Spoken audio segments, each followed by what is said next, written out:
नमो भगवते वासुदेवाय नमो। कार्तिक मास महात्म्य का 25वां अध्याय। आगे की कथा इस प्रकार है। धर्मदत्त की कथा 24वीं कथा का आगे वर्णन सुनिए।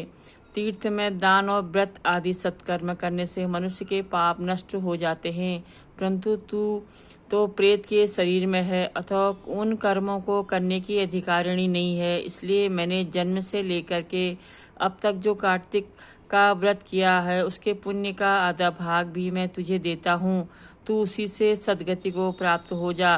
इस प्रकार कह करके धर्मदत्त ने द्वादशाचार मंत्र का श्रवण कराते हुए तुलसी मिश्रित जल से ज्यों ही उसका अभिषेक किया त्यों ही वह प्रेत योनि से मुक्त हो प्रज्वलित अग्निशिखा के समान तेजस्वी एवं दिव्य रूप धारिणी देवी हो गई और सौंदर्य में लक्ष्मी जी की समानता करने लगी। तदनंतर उसने भूमि पर दंड की भांति गिरकर ब्राह्मण देवता को प्रणाम किया और हर्षित होकर गदगद वाणी में कहा, हे द्विश्रेष्ठ, आपके प्रसाद से आज मैं इस नरक से छुटकारा पा गई हूँ। मैं तो पाप के समुद्र में डूब रही थी और आप मेरे लिए नौका के समान हो गए।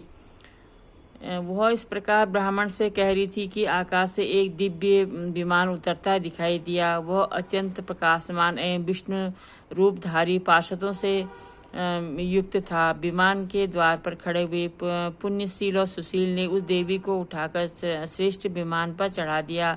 तब धर्मदत्त ने बड़े आश्चर्य के साथ उस विमान को देखा और विष्णु रूपधारी पार्षदों को देख करके साष्टांग प्रणाम किया।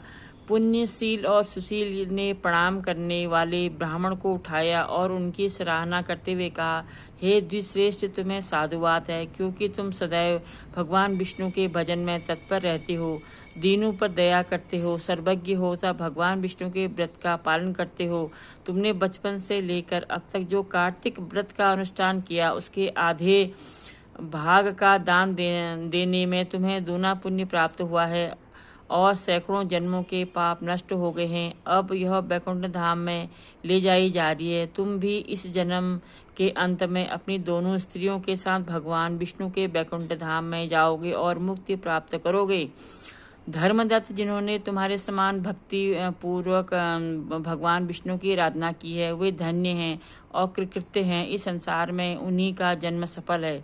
भली भांति आराधना करने पर भगवान विष्णु देहधारी प्राणियों की क्या नहीं देते।